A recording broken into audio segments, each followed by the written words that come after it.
讲台语要教台语要教啥物啊？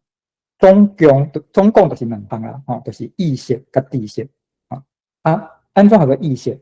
意识就是你安怎看待台语，先生安怎看待台语，会影响到伊教材安怎记，会影响到讲伊上课重点伫倒位，啥物物件爱解说较清楚。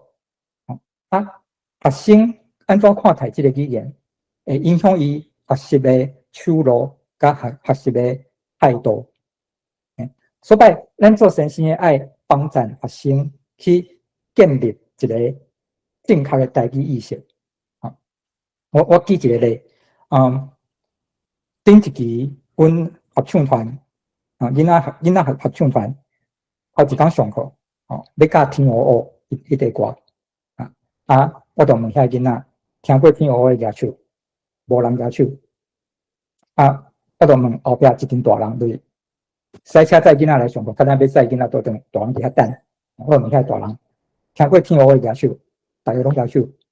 我就甲囡仔讲，恁回头看，是安怎？恁拢毋知，是安怎？后壁遐人拢知。你敢袂当？去看到一个，讲比如讲，住伫美国的日本囡仔，毋知影阿美夫咧，还是讲住伫美国的德国囡仔，毋知影 Henshin Klein。毋过住伫美国的台湾囡仔，毋知影天鹅湖。这一定有啥物所在出问题，对吧？